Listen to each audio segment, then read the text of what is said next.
Good morning, everyone. Today is Monday, April 13th, and welcome back to the Options Roundtable. We have some special guests today. I'm not going to do an intro because, as you know, last week we saw it went pretty fast. We're just going to get right to it, all right? But real quick, Bitcoin update. We're looking pretty red as expected. Hopefully we could stay above the 70 range. Indexes are all down, a little less than a full percent. So like I said, let's just get right to it. I'm just going to say a quick good morning to everyone that's joining live on the table. And yes, of course, on YouTube. If you guys have questions on YouTube or X, feel free to type them in, starting with the word question. So as mentioned, I'm just going to get right to it. I did write down some questions since I got up at 3:30 this morning. I'm actually semi-prepared for something. And for the table, feel free. We'll take it one at a time. Again, the topic today is the options wheel strategy. First, I just have to say, clutch my pearls. You did prep work? Yeah, exactly. I know it. Which may make this video horrible. So I don't know. Something came to mind. I got up too damn early. I'm like, all right, let me just, instead of just winging it like I always do, let's have some fun and write some questions for you guys and gals. So these questions go to anyone. Who is the wheel strategy best for?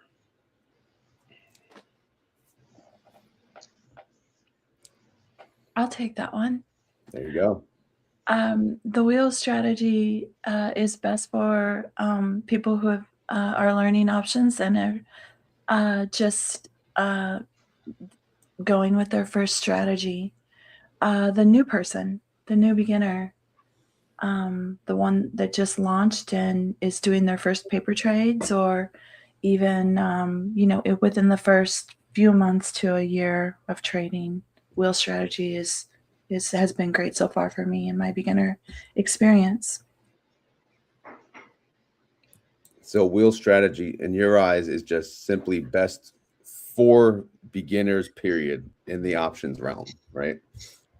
Well, I'm sure others in here are seasoned traders, high level of experience, use the wheel as well. But for the person who's beginning and doesn't know where to start, learning the wheel is optimal, I think.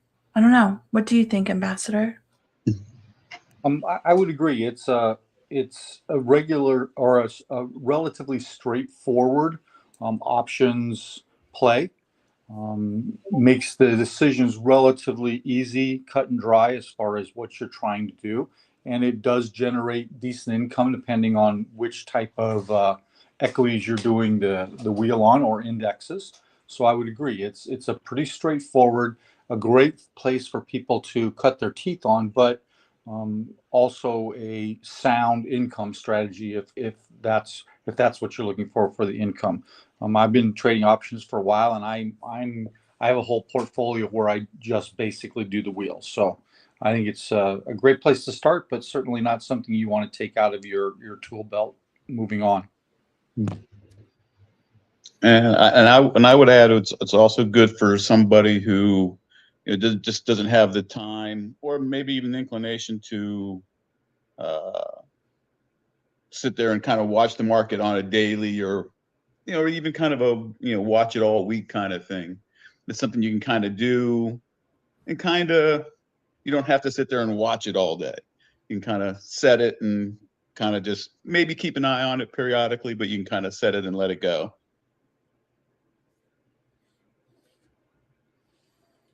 Okay, and also, if you want to, yeah, sorry. That's okay. If you just want to own a stock at a discount, you don't like the price it's at, you want to own it at a lower cost, you sell a put out of the money, you get the premium for that, and if the price hits your target, you own the shares for cheaper, and you get to keep that premium. And Ambassador mentioned he still has a, he's a pretty advanced trader. He still has a little portfolio for the wheel strategy. Do you guys, especially, the ones doing zero DTEs and all this other stuff, are you guys still doing the wheel strategy, or have you kind of just moved past it and moved along? No, I still do the wheel.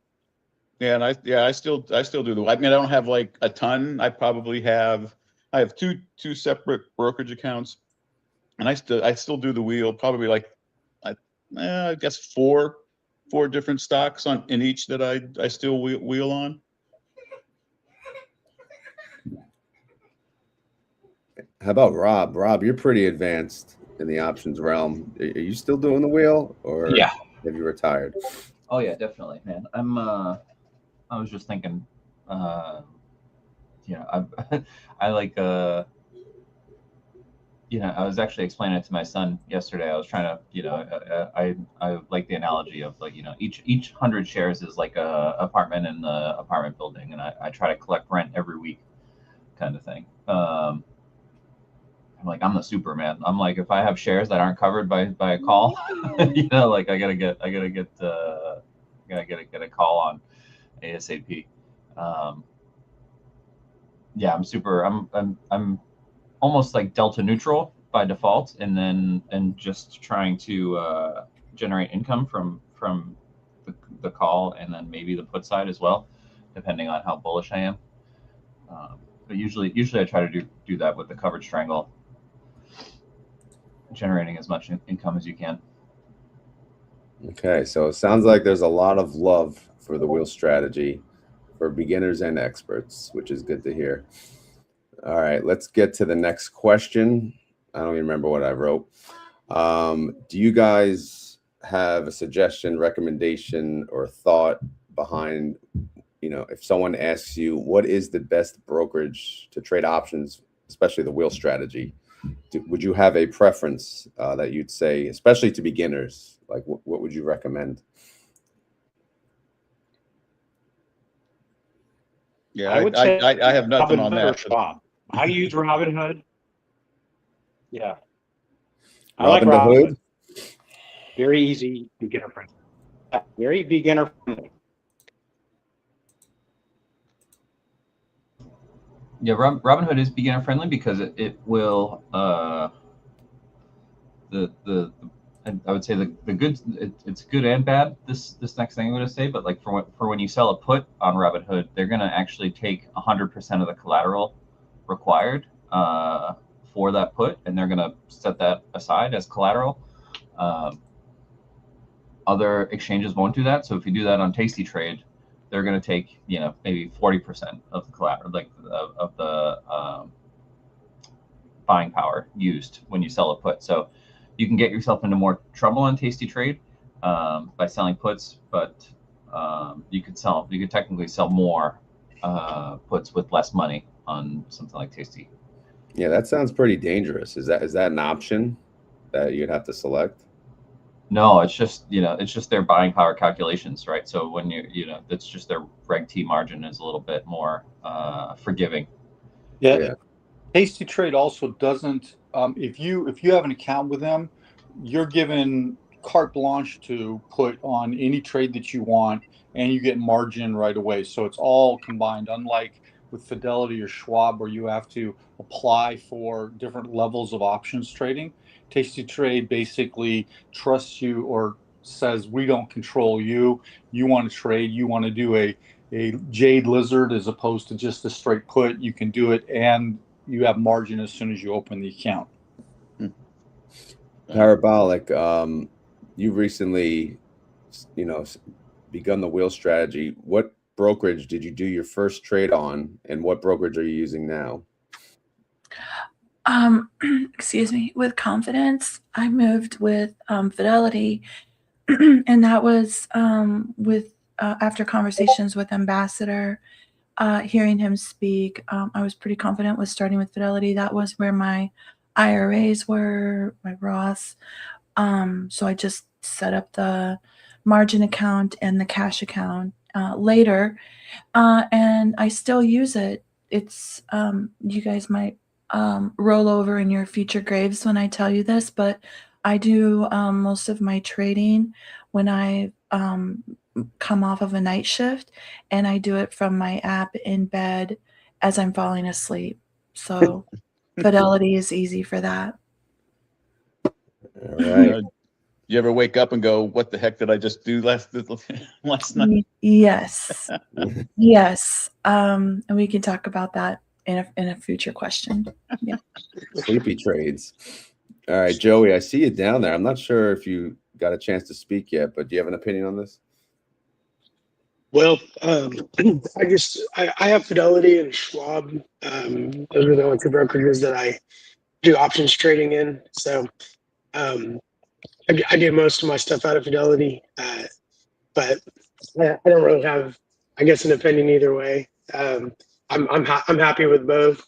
I don't use Thinkorswim on Charles Schwab, but I would like to eventually get into using that. So I see that's what you use a lot though. So. Yeah, Joey, same. I want to also learn Thinkorswim with Rod's guidance. I'm glad you brought that up. Yeah, I also learned on Robinhood way back in the day, and because the visual, the display, the interface, it's really basic and it was good.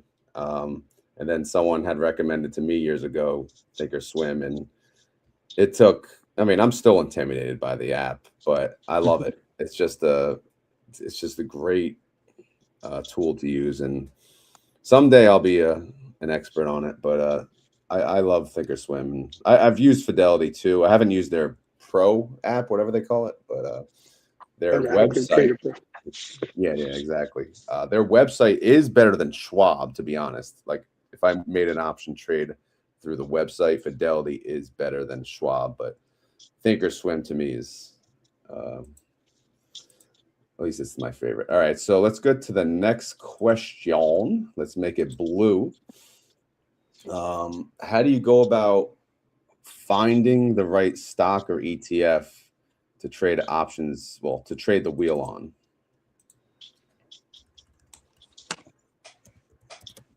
Well, I'll start with this and then let the pros step in. So I don't run all kinds of scanners and all kinds of stuff like that. I'm just, as I'm going through my day, whether I'm on Discord or on a financial page or even on YouTube or whatever, and I'm just looking for just interesting stocks to do. Now, if I see something that's interesting, then I'll go look at it and see if it kind of fits what I'm looking for. But yeah, that's pretty much how I find the stocks that I'm gonna trade. See what other people are trading and wheeling and go from there. Like I don't have a big list of stuff that I'm wheeling at any one time, so I don't need like a laundry list of stuff. But I got stuff that I'm doing. Plus, I've had stuff that I've done in the past, which I might go back to, depending on what the circumstances are. So it's a combination of those things for me. I keep a list in TradingView. I just titled it options. And the list includes some hot picks that I've pulled off of Rod's Discord, and also some that I've managed to find on my own that have good IV and good open interest. And also a couple that I've taken from Tesla Groupie, but I have to say that I've sort of transitioned out of some of those. They were a little bit too risky for my taste. So I'm constantly grooming and trimming that watch list. But that's kind of where I start when I'm deciding what to trade for the day.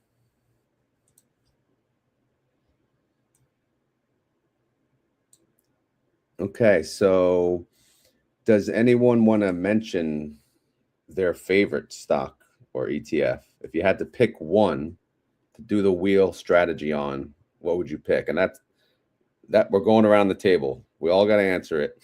So let's do it. I'll go first. and I'll pick TSLL. I'll go next. My favorite, and it's been my favorite for years, is I'll go next. HUT. It'd be whichever stock you don't mind owning and getting stuck under if it should happen. Ooh, good answer. I think there was a delay. Alan, I know you were talking. Sorry, go ahead. Now my all-time favorite, and I've been actually kind of, was one of my first option plays, is HUT.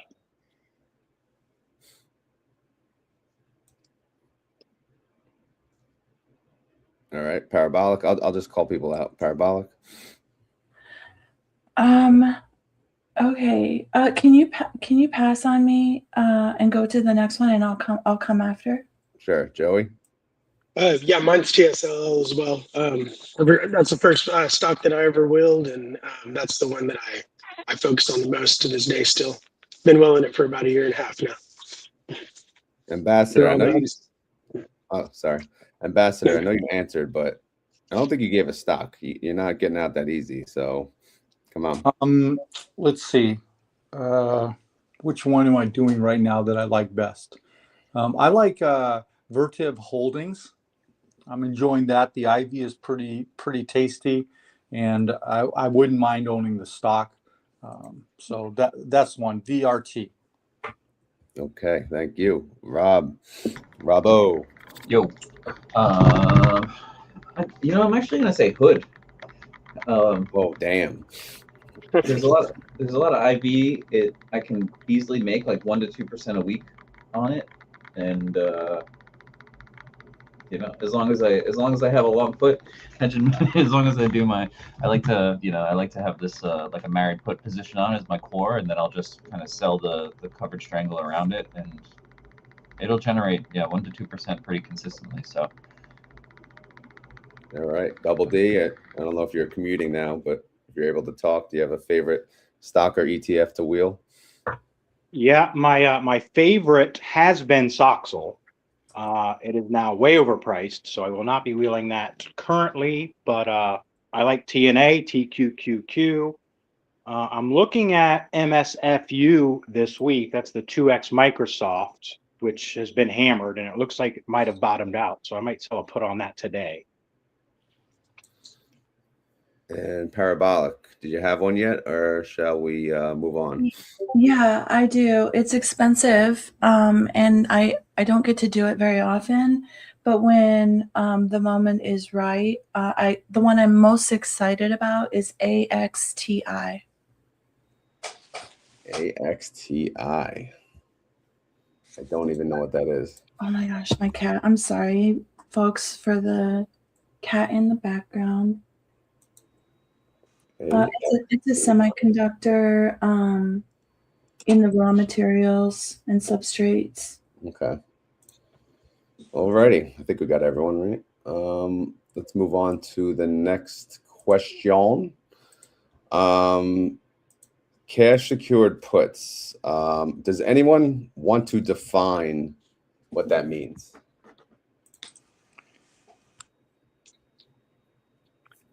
Yeah, I'll step in on that one. A cash secured put just means that you have the collateral in cash on hand in your account, and that's what makes it cash secured. So, if, for instance, if it was a $10 stock, you would need to have $1,000 of collateral on hand in reserve in order to place that trade. And some brokerages, they do allow or they'll collect interest on your cash collateral, even if you have it tied up for the cash secured put as well.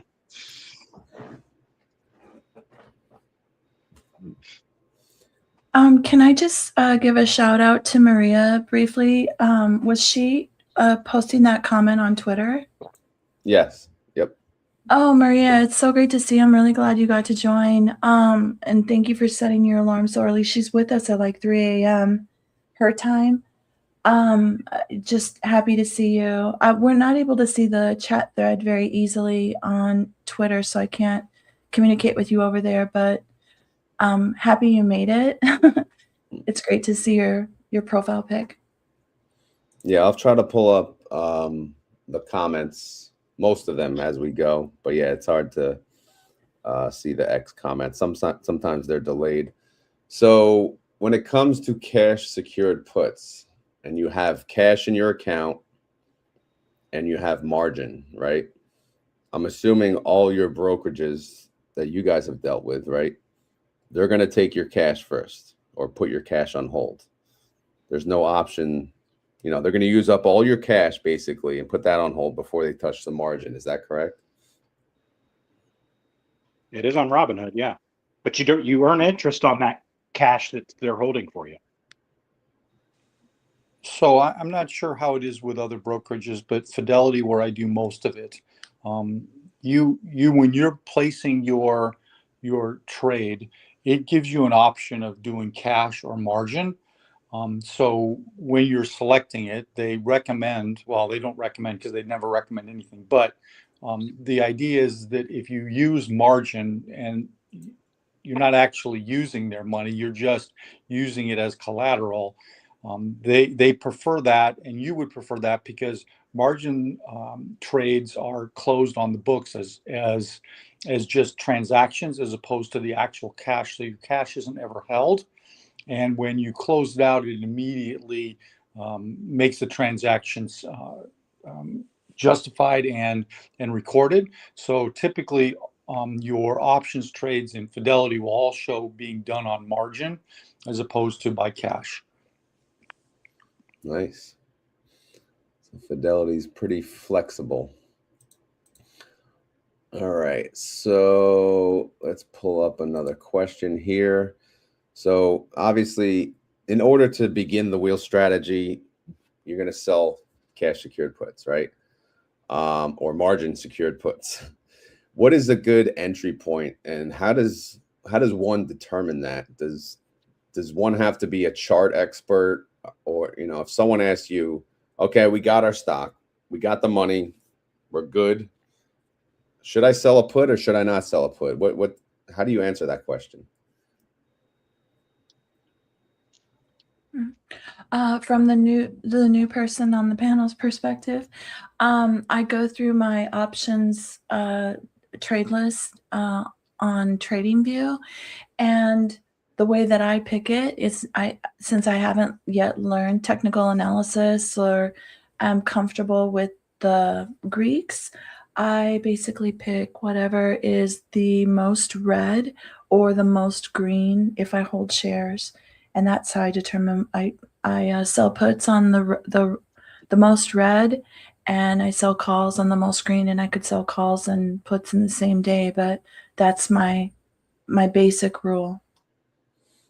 Most red for the day, most red for the week, most red for the 52 weeks? Good question. It is for the day, and my only caveat to that is if I think that tomorrow is going to be red again or green again, I'll hold off on the trade until the following day.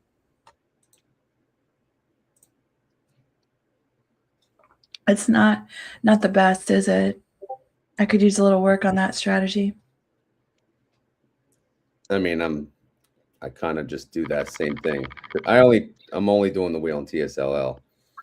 If we're red, I'm selling the put. If we're green, I'll sell a call, but it has to be above my cost basis.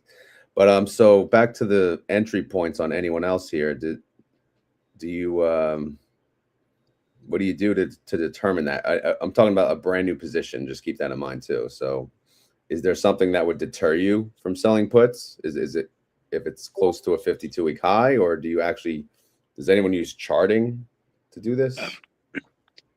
I like to look at the moving averages, like maybe like a 50-day moving average. If we're kind of getting close to that or have bounced off of that recently, I kind of view that as a good entry point if you're looking to get into something new or add to a position. So I'm sorry, you said 50 day. Yeah, like a 50-day moving average. If we're kind of approaching that, I kind of look at that as a good spot to do or at least start sell a put on that. Could we possibly do a screen share so that we can show our friends and myself what the 50-day moving average looks like on a chart and how to interpret that? Yeah, but that's on Think or Swim. I don't have it up. Anytime is fine. Yeah, I could work on that.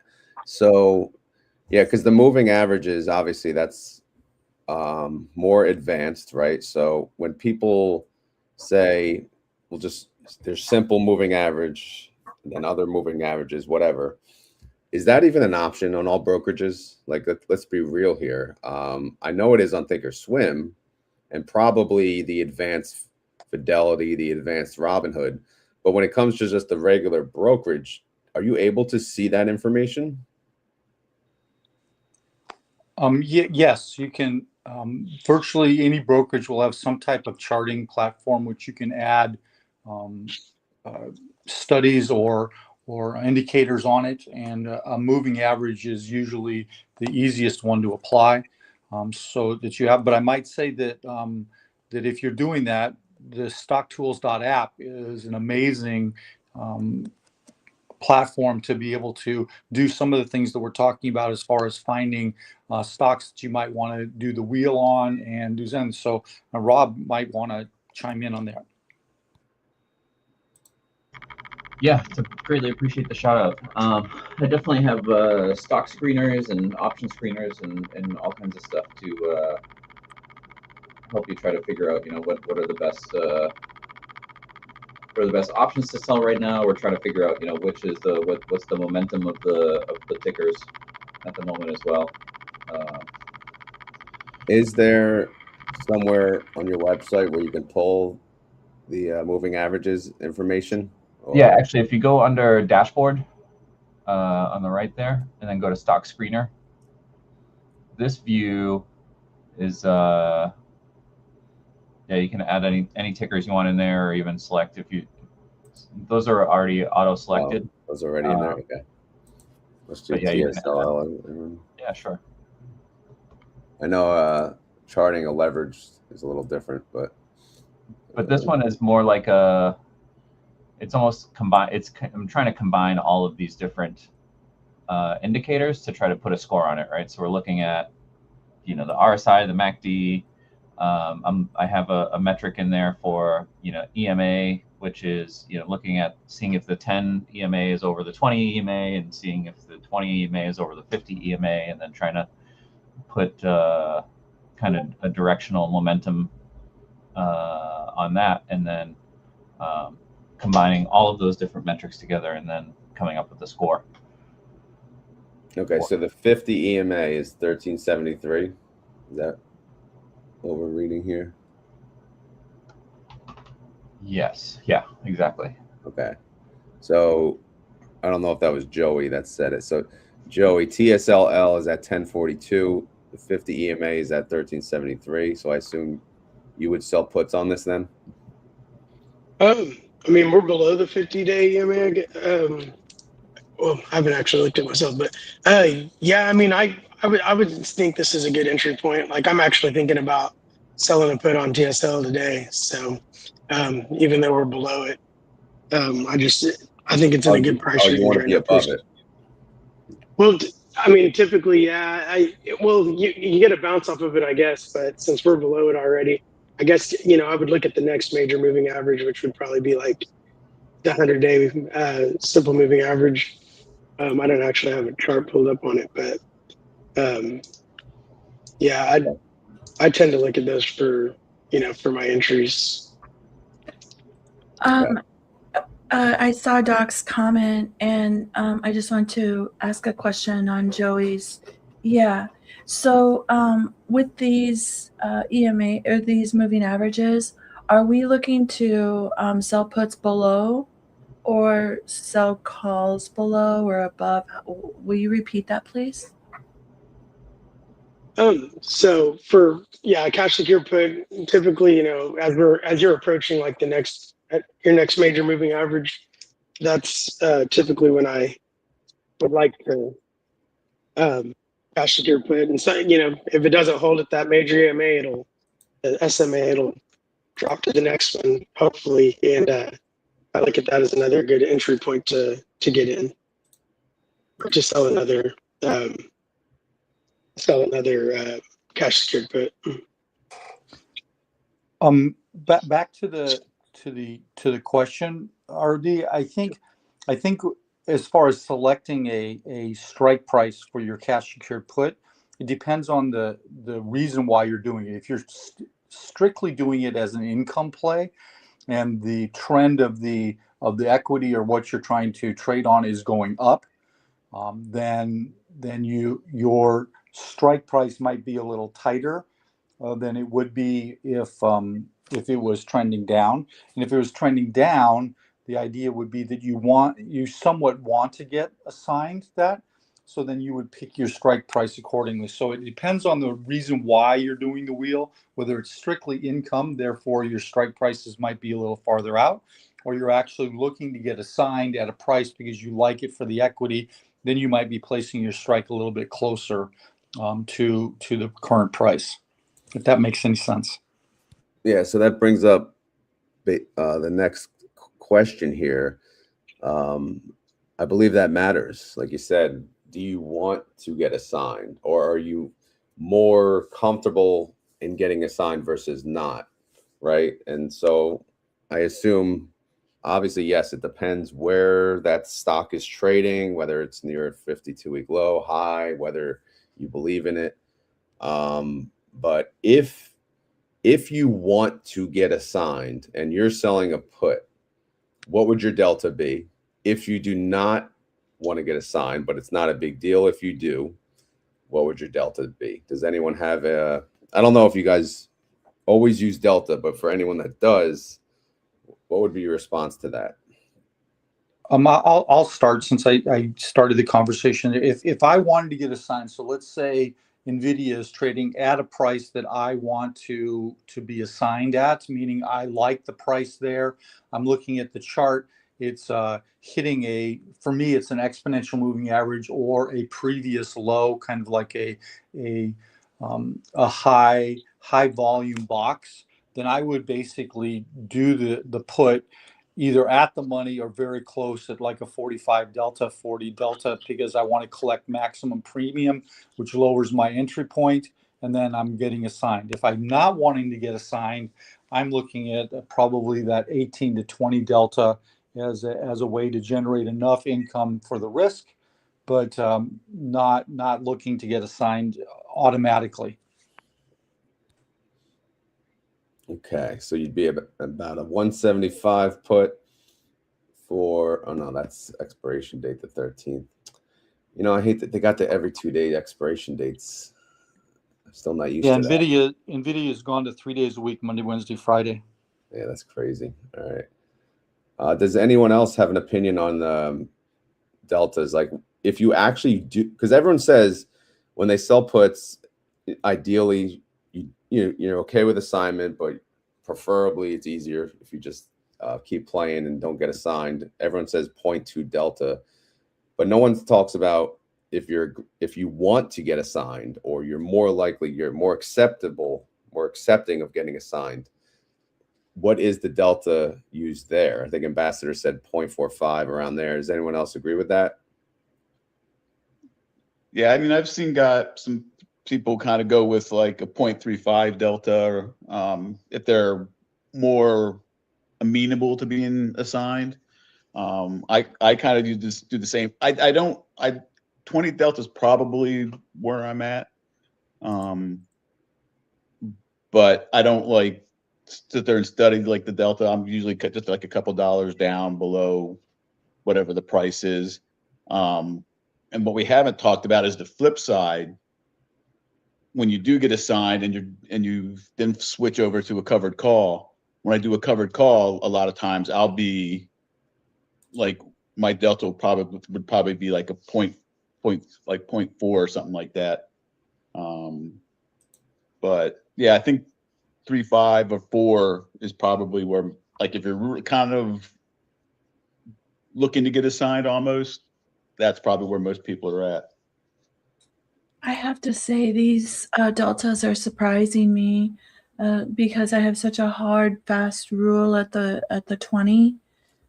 So this is a bit eye-opening. Are you saying they are degenerates in here, or They're no, just giving me another way to look at it. definitely. Yeah, it's okay to go beyond the 20, right?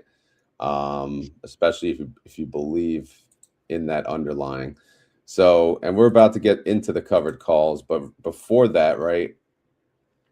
So I would give a basic example. If you have your chart, you have your charts there. You have a thing. If you look at Palantir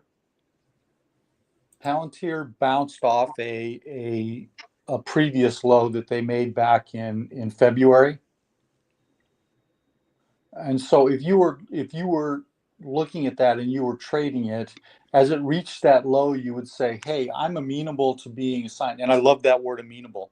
I'm amenable to being signed at that like 170 or that like 125 number, because that's where it was before.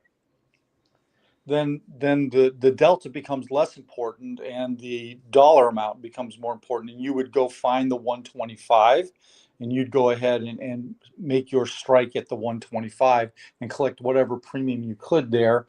If it's a high delta, then you're going to get a nice juicy $2 premium, which actually then makes your cost basis at like 122. And if you're happy with 125 and an aggregate cost basis of 122 would make you very happy. So then you would be getting in because that's a price point that you like, and you get paid for getting in as opposed to just paying for the stock itself. Now, as far as cost basis, is a question I'm just curious for everyone. When you get assigned a put, say you sell a $10 put, you get $1, right, per share. Is your cost basis 10 or is your cost basis 9? Do you net the options premium into your cost basis, or do you only do that if you get in trouble and you have to?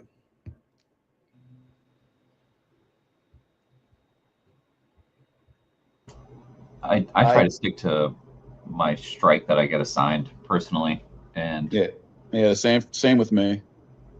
Yeah, you can get yourself into trouble when you're underneath. Like I will still sell calls underneath, but I'll sell a credit spread or a ratio spread, and I think we talked about this last week, where I try to make sure that I have a little bit more long bias when I'm under my cost basis.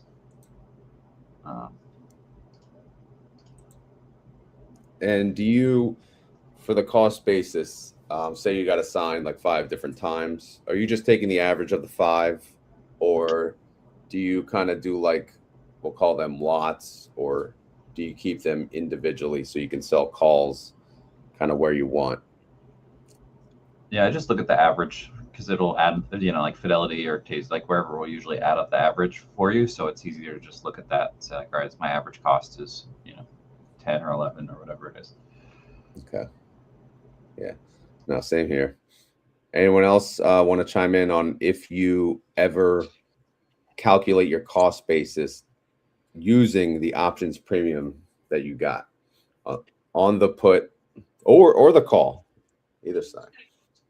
Yeah, I will echo what Rob is saying, that the put or the options is the income play. So that becomes income. And for me, mentally want to separate that from the actual assignment. So I will always stick with the assignment price as my cost basis for future trading. Awesome. So once you determine that, and now you're selling covered calls, I'm going to pull up the other thing as well. They kind of go hand in hand. What do we do, right? We're income players. We want the income. Do we sell at the money? Do we sell out of the money? Do you struggle with, all right, I do want more appreciation, but I want higher income. How do you balance that? Do you try to always sell calls above your cost basis to get some capital appreciation, or do you ignore that and focus on the income and you'll sell at your cost basis? Well, I'll start off. So once I get assigned, I always try to get a little bit of, so if I got assigned at, and my cost basis is $10, I mean, I might go like $11, so I can get a little bit of, capital appreciation plus the premium. But if it kind of drops down some more, yeah, I'll follow it down. I think it was Rob that mentioned it. I won't go as close as I would normally if I was at my cost basis or above my cost basis. But I'll sell below my cost basis. But I try to stay far enough away that I'm not going to get assigned below that. But yeah, typically if I'm at kind of my cost basis, I'll sell just above whatever my cost basis is.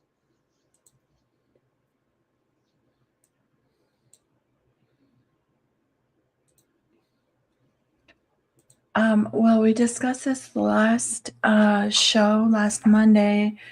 So this is a repeat for a lot of people in the chat, but for those who haven't heard, I was just made aware of some pretty significant errors on my part regarding cost basis. I wasn't paying attention to it because I was so heavily focused on the delta. So, right, as a new person, the cost basis is very important to pay attention to.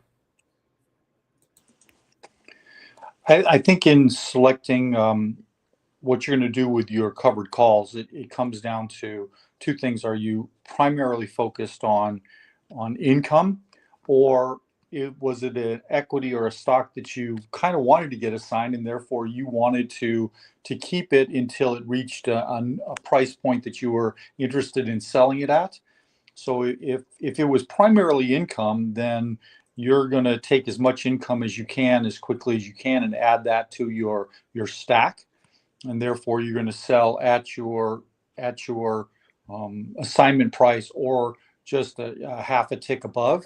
But if it's something that you're wanting to hold, then you're probably looking out at a lower delta, and or at a price target that you might be a moving average, a previous high, a Fibonacci level, whichever one your flavor is that you like. You would then look at those numbers because you want the appreciation of the equity that you're owning as well as income. You're talking about capturing the upside there, Ambassador? Yes, you can capture the upside one of two ways, either by placing your strike farther out like that, or doing a spread where you're putting one closer, but you then are buying a call a little bit higher so that you have the opportunity to catch the upside from there, either strictly from the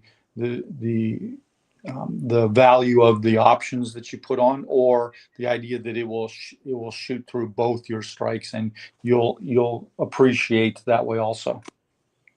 To avoid the cappity doodah. Exactly.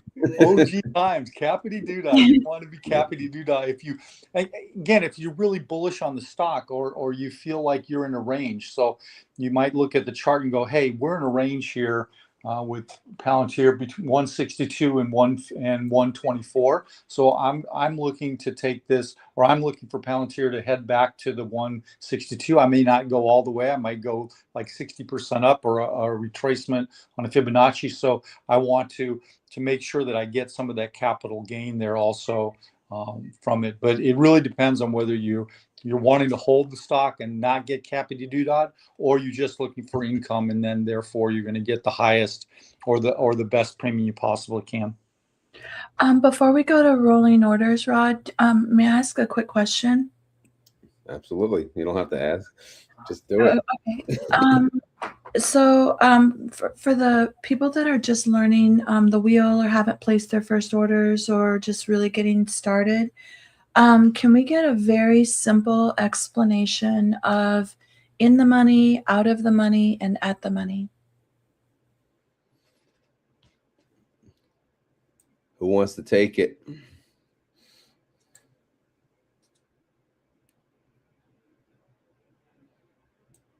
dividend degenerates, or I'll take it. Yeah, I'll take it. In the Be money, safe out there. Be safe. I'm in traffic. I'm going like 2 miles an hour. So Okay. at the money is you got a stock at $10 and your option is at $10. You're at the money. In the money, your stock is at $10. But well, if it's a put, your put is at $12. You're in the money on the put. And out of the money is the opposite. So, at $10, if it's a call, $10 at a $12 call at a $10 price, you're out of the money on the call. It's not worth it. It doesn't have any extrinsic value. It's just time value. for some reason I've had such a hard time wrapping my head around that. Is another way to look at in the money high delta? In The the money, further in the money, the depends on higher the option. Okay. You like for a call, in the money would be a high delta, like a 90 delta. Would be way deep in the money. For a put, it would be way higher than the price for a bought put, if that makes sense. Yeah. So Parabolic Apple stock, it's at 259, right? Mm-hmm. So if we're looking at puts, yes, the higher the delta, the more likely and more in the money it would be. So like a 0.9 delta, right? When you're selling a put at 272.50, that's above the current price. So that's in the money. So, and then if you're selling a put, underneath of the price, which is considered safer, that would be out of the money, right? And I know it's a little confusing, but you have to look at them individually. You have to talk about puts separately and then talk about calls separately, right? Mm-hmm. Because if you own shares of Apple at 260, out of the money would be above the price. So you'd sell it, out of the money. But yet, the more in the money, the higher the delta again. So yes, what you said before about delta is accurate if you want to look at it that way. But I don't know if that helped. But again, yeah, I do feel like looking at it in terms of delta is just a way for me to conceptualize it. For some reason, they're inverse relationships to one another, but so are the deltas, right? So maybe that's just the way I'll go with it for now. Yeah. And again, I have my spreadsheet, like I have the formulas do it for me. Mm-hmm. And that may help too. Okay. When you do it. But I'm going to jump to the call assignment and rolling order hand in hand. And just a quick question. When would someone do a rolling order, or what's a recent example of if anyone has done a rolling order? Why did you do a rolling order? And when would you recommend doing a rolling order? Or what is a rolling order? Does anyone want to even answer that? Yeah, sure, I can go. I roll all the time. I'll definitely roll. I'll roll winners. I'll roll losers. It's just like, kind of closing out the existing position and then selling a new position for a later expiration date. That's like kind of the magic of selling options is there's always a further out date usually. So you can always, kind of kick the can out to a further date. If you're in trouble, I will, try to roll up and out, which means, moving up to a higher strike on the call side and then out to a later date. So you're getting yourself a little bit more of that intrinsic value of the shares, right? So if you don't want to actually, sell the shares at $11, it's finally there. The price is $11.50 now, and you're like, oh man, this thing's going to 13. You can roll out, the current week option that's about to expire. You can roll that out to, a month later, and you can roll that from $11 probably to $13 and do that for a credit. That last part is really important is when you do roll your short option trades, you want to always try to do them for a credit. That way that you're pretty much always staying profitable, because when you do roll for a debit, there is opportunities that you could lose a little bit of money there. Yeah, on the rolling, I've kind of backed off of doing too much of it because I feel like getting too excited about the rolling has cost me opportunity and also capital because it wasn't always for a credit.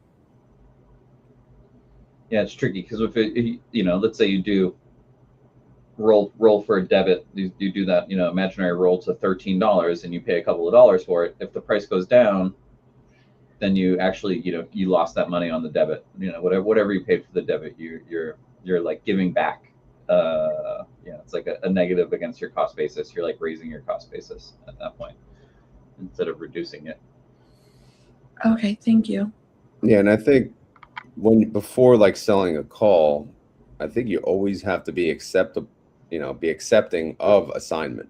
Yeah, because you could get into that position where you're not going to be able to roll. I mean, unless you want to roll out months and a year from now, right? There's always a chance, that you could roll it, but you could also always get assigned early. But I would say, always before selling that call, be okay with the result that you could get assigned.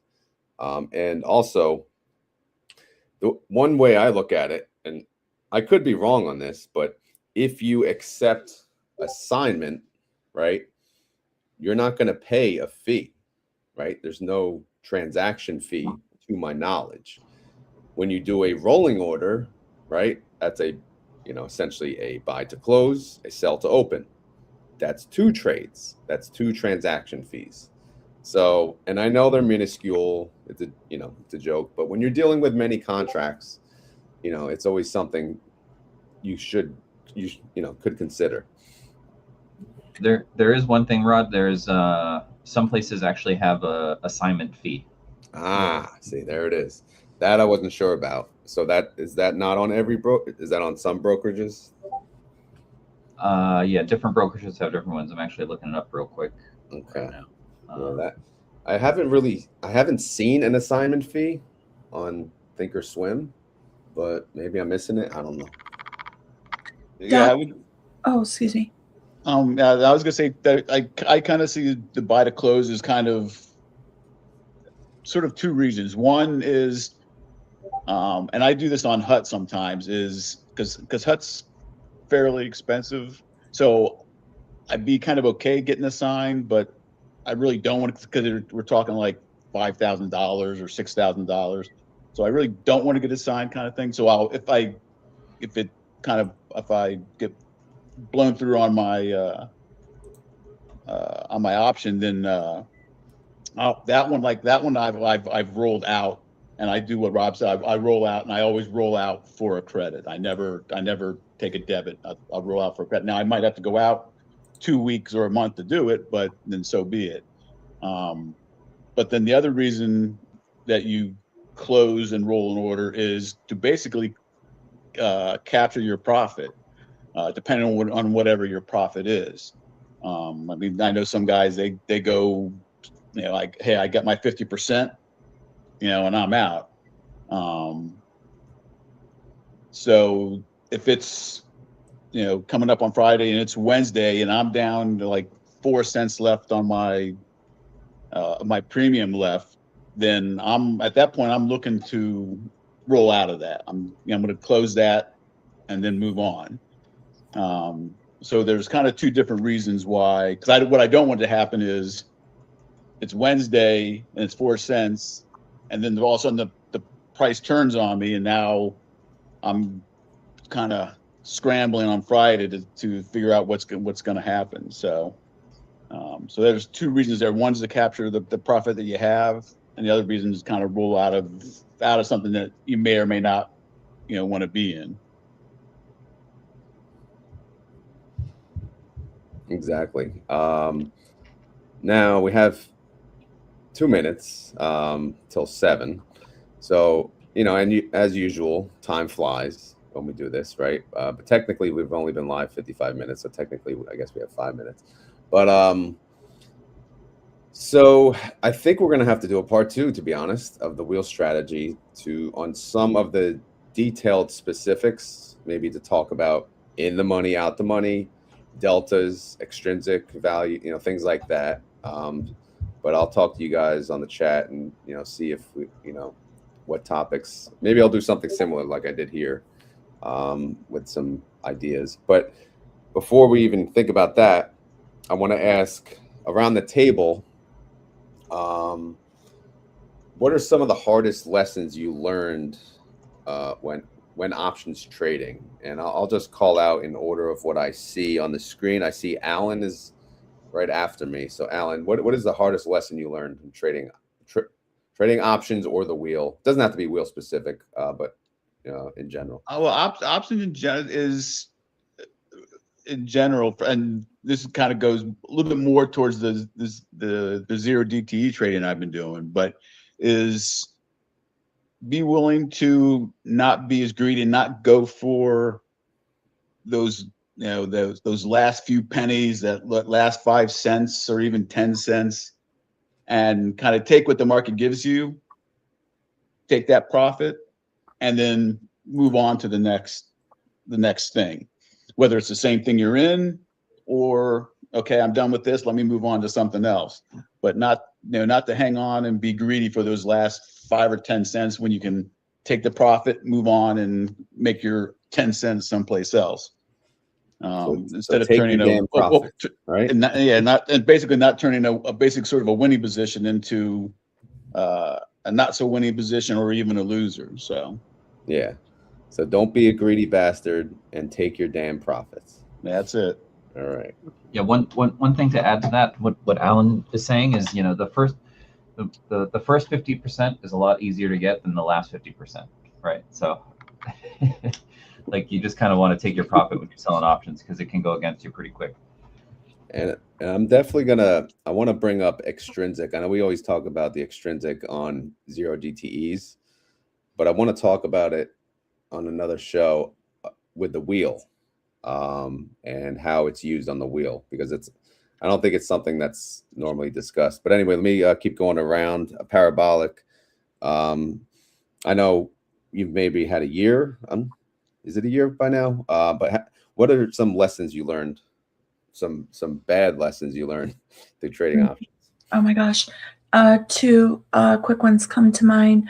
The first one is, and I think it probably happens to a lot of people when they're starting off with the wheel, and it might depend on the friendliness of the application user interface, but selling puts when I meant to sell calls, and the reverse of that, going into my options list, my trades, and seeing, oh my gosh, that's a put, and I thought I was selling a call.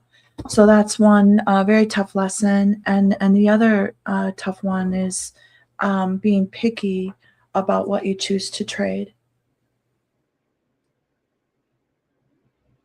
Okay, Joey.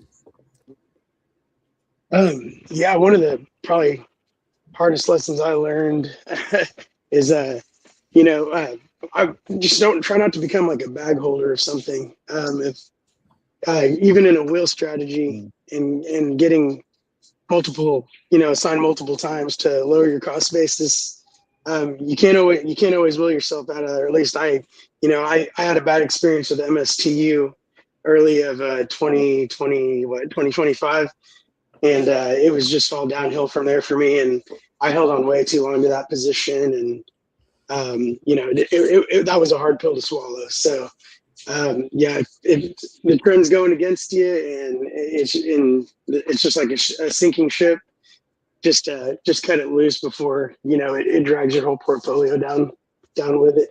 So learn to take the loss, right? Yeah, exactly. Yeah, be willing to take the loss. Rob?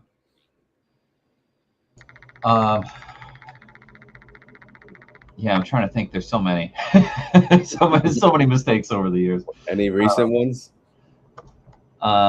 No, what I was actually thinking was one of the earlier ones that I had when rolling. Rolling was one that didn't realize early on that when you're rolling and then you get a little bit of green, you're like, oh, I'm a genius, I figured it out. And you're like, no, you're actually still down, maybe 70% on that of the position, right? Like I would roll and then close something early thinking I won the trade, but I still was kind of under it because I didn't capture that full right, that full credit that you got. Right. Yeah, I know what you're talking about. Yeah, we're like, yeah, man, I did. I'm back. I'm back. I did it. You mean you did still make something back, but you didn't make all. I still go myself. Oh, I'm up. No, if I'm going to be up, I got to get the whole credit. Right. So you're still kind of underwater a little bit. You got to actually kind of roll it twice or something like that. Like you got to win it to get it all the way back.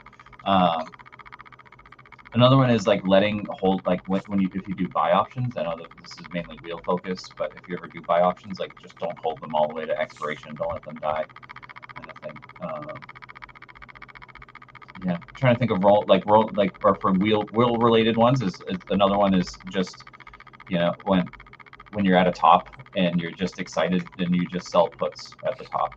Like you just try to make sure that something's a little bit depressed and you're not selling puts at the top, so you don't end up getting assigned at the top of a trend. Is a tricky one. I've definitely gotten caught. Been there, done that. Yeah, totally. Double D, you at work yet?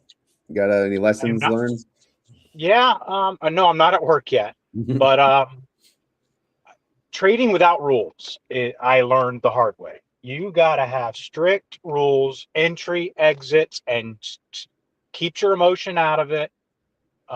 Like Alan said, don't be greedy. I am at 50% profit and I'm out no matter what strategy I'm using, whether it's wheel, iron condors, you know my drill on that. 50% profit, I'm out. And then reassess. You got to have rules. I learned that the hard way a long time ago. Yeah. All right. Best day ever. Probably two. I know there are fans of wheeling on leveraged funds, but I for a beginner or somebody that's not done it a lot, I would say be cautious if you're going to wheel a leveraged fund. And the other one, a bigger picture one, is that the market is always going to be smarter than you. The market makers are smarter than you. So if you feel like you figured something out and or you are smarter than it's always going to take it back from you.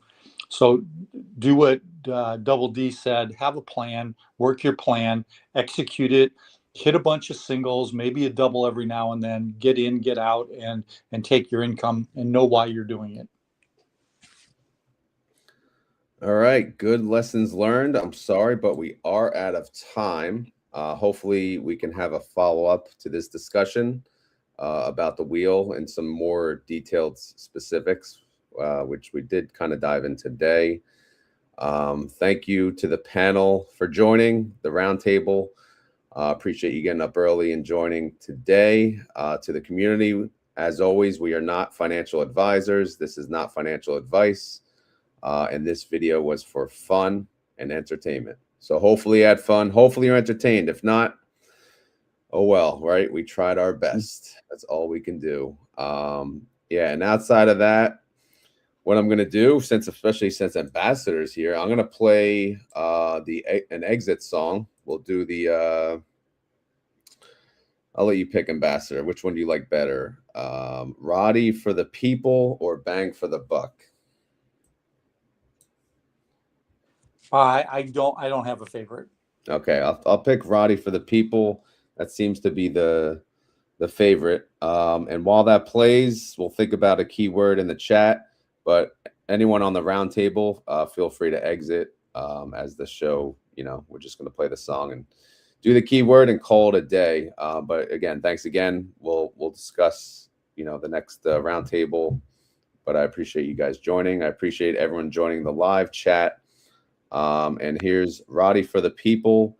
And this is a special from the one and only Best Day Ever, Ambassador of Quan. All right. Yeah. Oh, yeah, yeah, yeah, yeah, yeah. Woo! Yeah. Early mornings before the sunlight, house still sleeping, screens already lit, one desk, one plan, every click gotta mean something. Born in the garage, one outlet, one extension, pressure taught discipline, not talking, just intention. No suit fed my confidence, no hand-me-down place. Bills on the counter taught me risk has a face. They said trust the system, I trusted the work. Every loss paid tuition, every win left a scar. I heard a cricket in the quiet, steady chirp in the dark. Like patience beats panic when you're playing it smart. If I eat, that's on me. If I fall, same name. From the people for the people, no shame in the gang. This ain't Wall Street. This right, hey. Bang for the buck, move slow, move low. Stack that premium, protect my six. Upside open, but I hedge that risk. This ain't luck, I'm ready. Garage born mine with the market steady. Yeah, I don't chase green candles, I monetize waiting. They the working daily while they guessing and praying. Risk defined entry, exit already mapped. Know what I lose before the order gets tapped. Premium stacking, structure over sensation. Volatility, paying rent with no conversation. I don't need direction, I trade behavior. Let emotion burn out, let the numbers stay paper. Fast money, flashy, but it fades when it's pressed. I want repeatable wins with my downside dress. Not a lottery ticket, this a blueprint I trust. Level the field, get more bang for the buck. This ain't Wall Street, this rowdy. Bang for the buck, move slow, move low key. Stack that premium, protect my six. Upside open, but I hedge that risk. This ain't luck, I'm ready. Garage born mine with the market steady. Raj, cricket, patience built in the minutes. Risk known, I don't trade what I don't own. Not for everyone, let's keep it exact. Pressure make diamonds, not internet caps. No handouts, no hero, no suit to impress. Just structure, discipline, time doing reps. Roddy the method, remember the name. From the people, for the people, but not everyone plays. Born in a garage, born in a garage, yeah, born in the garage, inspired by cricket. Built for the people, but not everyone gets it. Born in a garage.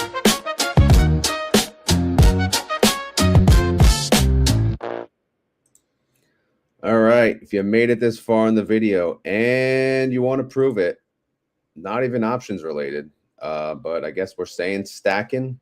Since Bitcoin is down today, some people be stacking and buying more Bitcoin. So we'll leave it at that. So if you made it this far in the video and you want to prove it to myself, the roundtable, and all the other suckers listening, you got to type the word stacking in the comments below. All right. Thank you all for joining and have a good day. Later.